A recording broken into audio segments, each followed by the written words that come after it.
Assalamualaikum warahmatullahi wabarakatuh. Saudaraku kaum muslimin wal muslimat dimanapun berada,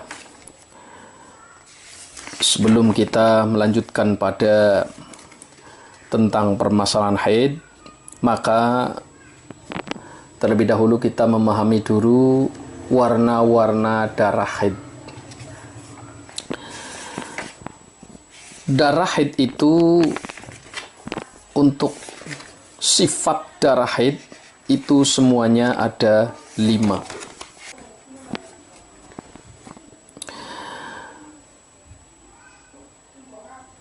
Sifat darah haid atau warna darah haid itu ada 5, yaitu seorang perempuan bisa jadi haid mengeluarkan darah hitam, warna hitam.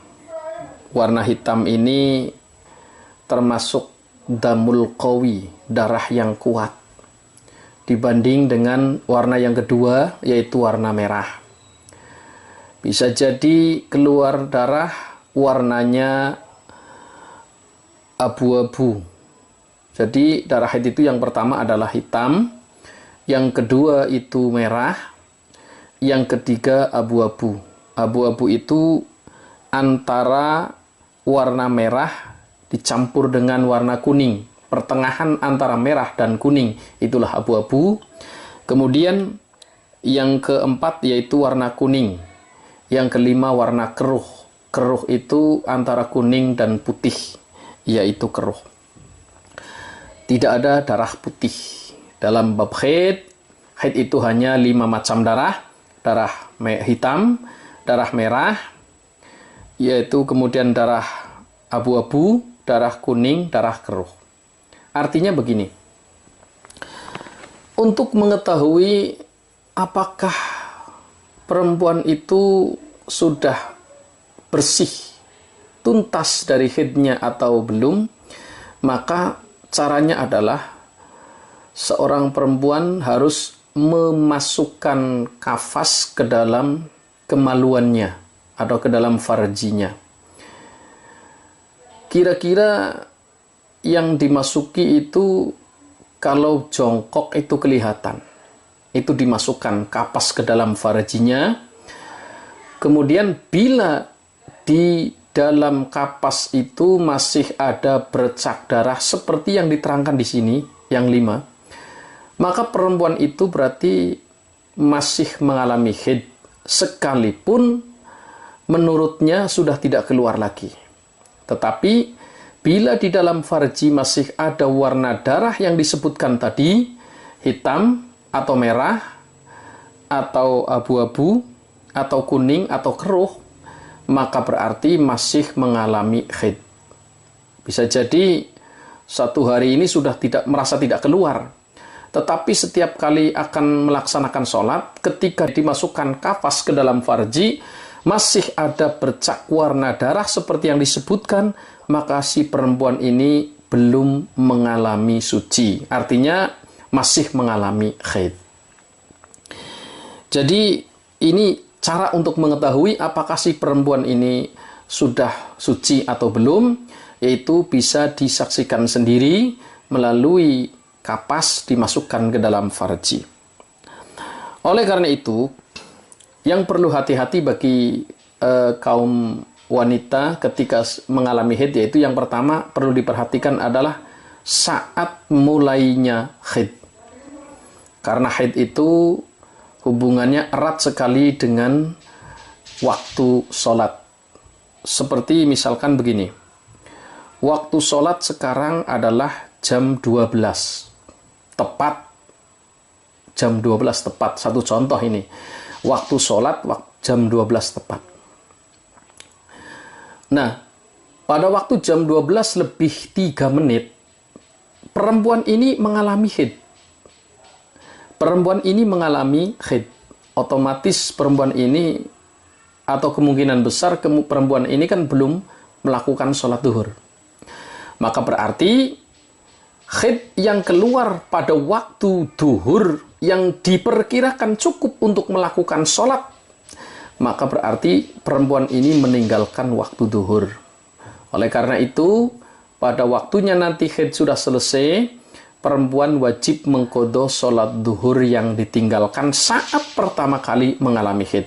Apalagi waktu duhur jam 12, jam 12:04 terkena haid. Ini waktunya sudah sangat lebar sekali. Maka sudah jelas perempuan ini meninggalkan waktu duhur. Makanya bila mengalami haid, kapan pertama kali mengalami haid, perempuan harus memperhatikan jam. Apakah saat keluar darah ini di waktu sholat atau bukan? Kalau tidak di waktu sholat, seperti misalkan siang hari, keluar darah jam 7, nah, otomatis berarti subuh tadi sudah melakukan sholat. Atau jam 8, jam 9, jam 10, jam 11. Nah, ini berarti perempuan berarti subuh sudah melakukan sholat, tidak meninggalkan sholat. Tetapi yang dikhawatirkan ini keluarnya setelah adzan duhur atau waktu duhur masuk. Ini keluar haid. Bila kira-kira antara jarak masuknya waktu duhur dengan keluarnya darah cukup untuk melakukan sholat, cukup untuk melakukan sholat saja, bukan wudu. Cukup melakukan sholat karena wudu itu boleh dilakukan di luar waktu. Maka perempuan tersebut berarti meninggalkan waktu duhur. Begitu pula ketika asar. Satu contoh, asar jam 3.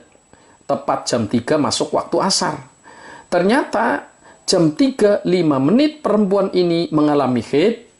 Bila perempuan ini memang belum melakukan sholat asar, berarti perempuan ini meninggalkan waktu asar.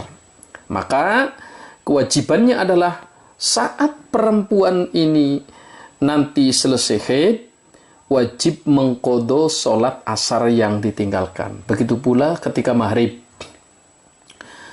Maghrib jam 6 misalkan. Nah, ternyata jam 6 lebih 4 menit atau 5 menit, perempuan ini mengalami haid. Belum sholat asar, belum sholat maghrib. Belum sholat maghrib. Maka perempuan ini berarti saat haidnya selesai wajib mengqadha sholat maghrib. Begitu dan seterusnya. Makanya bagi perempuan yang masih aktif mengalami haid, karena haid ini datangnya kapan tidak bisa dikira-kira, kadang-kadang tiba-tiba datang waktunya, maka bagi perempuan yang masih aktif mengalami haid, supaya segera melaksanakan sholat saat setiap kali waktu sholat datang. Zuhur, adzan zuhur, segeralah melakukan sholat. Adzan asar, segeralah melakukan sholat. Karena dikhawatirkan nanti perempuan ini keburu mengalami haid dan dia tidak menyadari bahwa ternyata haid yang keluar ini sudah masuk waktu sholat. Sedangkan dia belum melakukan sholat, maka berarti meninggalkan waktu sholat. Inilah yang perlu diperhatikan, karena bila ini tidak diperhatikan, maka berapa banyak sholat yang ditinggalkan oleh perempuan tersebut. Dia tidak menyadari, mengira bahwa dia itu rajin sholat, tidak pernah meninggalkan. Ternyata banyak sekali waktu-waktu sholat yang ditinggalkan saat mengalami haid. Belum nanti keterangannya saat berhentinya haid. Nah, demikian saja dulu. Semoga bisa bermanfaat dari video kami ini. Wallahul muwaffiq ila aqwamit thoriq. Wassalamualaikum warahmatullahi wabarakatuh.